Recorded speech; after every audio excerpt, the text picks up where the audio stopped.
What's up YouTube, Dirt here from Zephyr War Games, and today I'm bringing you an update for another legacy deck in the form of Nekroz, and as you can see it's with the Bystials. So the reason we've got it in the Bystials is not just splash and engine in day, it actually does have some very nice synergy. Not only are the Bystials level 8 and level 6s, it gives you some form of interruption against your opponent, but it does unlock a very spicy option in the extra deck for you. Now, as a disclaimer, if you don't have access to the Bystials, you do have other alternatives. You can, instead of playing Pot of Prosperity, you play Pot of Extravagance, and instead of the remaining Bystials, you can actually end up playing the Incantations. On top of that, you can play the Zaborg version, which does rip your opponent's extra deck apart and give you mad advantage. And on top of that, you could also play the Dogmatica version as well. This is just a version that I haven't seen people put. And now, obviously, I understand that the Bystial engine is quite expensive. But it's one of the ones that if you have access to this and you want to try this version online, give it a go. I highly advise most people, where at all possible, to get the Bystial engine, because it just has so much versatility and it does give you a nice little upgrade on all of the other decks around. So with all of that out of the way, let's smash that like button, hit that notification bell and subscribe, and then dive head first into the Necroz profile. So this is all pretty cookie cutter standard with triple Unicorn, triple Brionac, double Class, one Valk, one Trish, and one Bystial. Now, I love the Necroz. I love how cool they look. It is a bit disappointing that all of these are secrets and then this guy's an ultra, but it is what it is. All really kind of cool. So Unicorn is your skill drain for extra deck monsters. Brionac is your searcher, but can also spin back extra deck monsters, which is really nice to dodge stuff like Mirror Jade's blow up the board effect on nuke board. Board nuke, get there in a minute. Class is a very nice target negate. Your Valk is a battle stopper, so during the battle phase you can discard this and banish a Necroz card to end the battle phase. Trish is what Trish is. It lets you banish one from spell, trap zone, monster zone, and hand. Or sorry, grave, field, and hand. The Bystial is basically the Omni negate that the deck could be missing, but it's just such an awkward level that it's a little bit more difficult to make. But that becomes even easier when you're playing main decks of level 6s and 8s in the form of the Bystials. And then the Bystials can still have effects in the graveyard, more so the Druid Swarm and the Lubellion than anything else. We also play the one Shurit, and then our main normal summon of the deck is triple Diviner of the Herald, alongside double Cyber Angel Benten. Now the reason this is so good is that if you tribute off Benten, maybe you're trying to summon out your Brionac, you can then search you out a Diviner. Diviner can then be normal summoned, use its effect to send a Herald of the Arclight from the extra deck to the graveyard, which will search you out either a ritual spell or a ritual monster. And then straight away, if you really wanted to, you could sync Diviner of the Herald with Brionac and make a very nice Ultimate Zolkin with a Crystal Wing backed up. Now, obviously, that is not the only main route. You could actually normal summon Diviner, send an Elder Entity Inst, increase its level to 6. That then gives you instant ritual fodder for a Brionac, but it will also give you the ability to pop a card your opponent controls.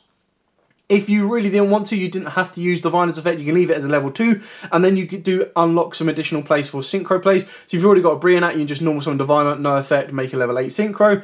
You can even drop it with a Valk and make a level 10 synchro. You can use it, turn it into a level 6, and sync it with a Unicorn to make a level 10 synchro. Like, the options are just massive, and the fact that it can be a level 2 all the way up to a level 6 is really, really cool. You could even make it, I believe, a level 8 by sending the Benten from deck to grave as well, and increasing its levels. So that's pretty much it for your monster lineup with those. The only other monster that we do play is triple Effect Veiler, and the reason we play this is it just gives you more lights in the graveyard for your Bystials. But keep in mind, you want to be using your Bystials by banishing your opponent's stuff, but with Benten, Diviner, Diviner sending Antisses and Heralds and Effect Veilers, you're going to have plenty of light targets in order to do so, and getting the best out of it that way.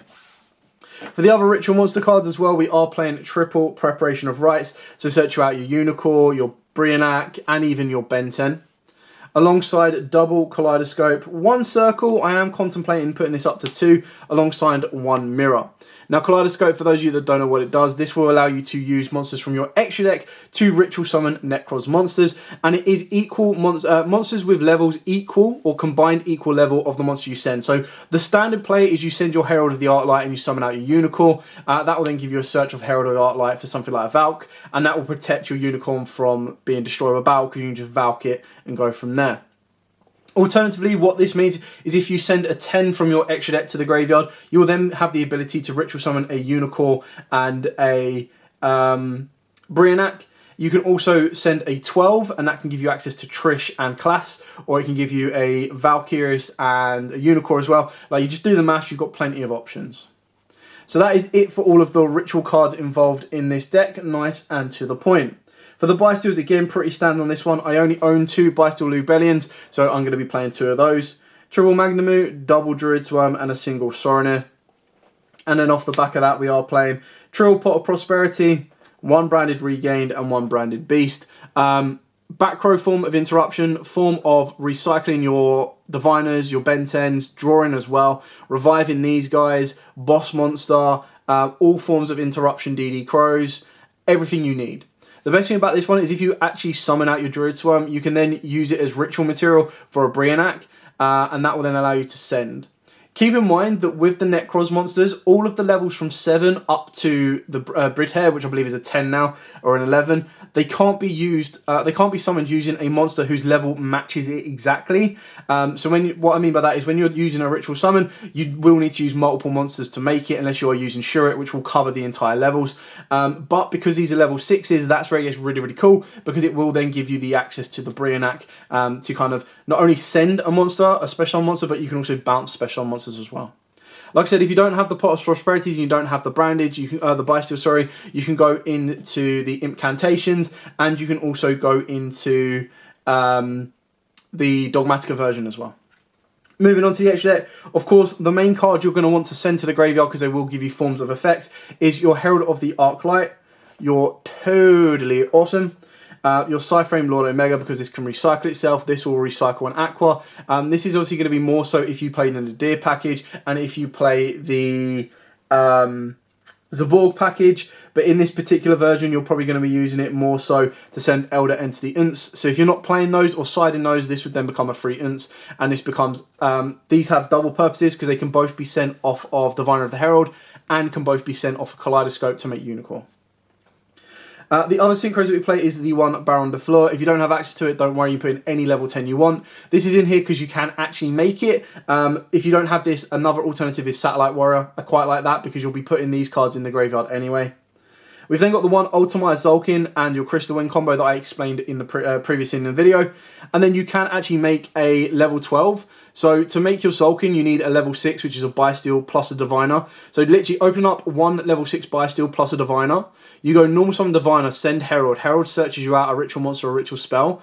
Bystial, banish the Herald from the graveyard, summon it down, searches you a Bystial in the end phase, sync them two together, you go into Zulkin, set a card, give you Crystal Wing, or you just go into a Geomathemate Final Sigma, which is basically just like a Tonk boss monster in the extra monster zone. And then the last of the cards, we played 2 XYZs in Willow, Founder of the Drudged Dragons. This is generic rank 6, so you can use it with Brionac plus any of your Bystials.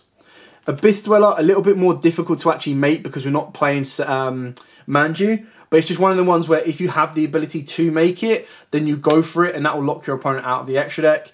Something to be able to make this, what you could do is you could actually use Effect Veiler plus Class to make Herald of Arclight hard summon it, and then you could overlay that plus your Unicorn to go into an Abyss Dweller, and then when you detach the Herald, you'll get a search as well, which is beautiful. Cross Sheet, because your ritual ability is Draw 2, Ditch 2, which is kind of cool. And then the one Gurura, because it is a level 6, so if you send this with Kaleidoscope in order to make your Brionac, you'll get a free draw. What more could you possibly want? So that is pretty much it for the deck. Pretty straightforward and to the point. Yes, I know a lot of you are going to be like, well, I haven't got the Bystials. This is just an option, like I said, to trial out online before you get them. Or if you're not interested in the Bystials at all, this entire engine here, even the Prosperities, can be swapped out for extravagances. They can be swapped out for the incantations, and it really still gives you a decent outcome. This just gives you more of a main deck boss monster push and more of a form of interruption during your opponent's turn, because the Bystials are just so powerful right now. Anyway, thank you so much for watching. Don't forget to like, comment, subscribe, share. Till next time, guys, as absolutely always, stay safe, and of course, happy dueling.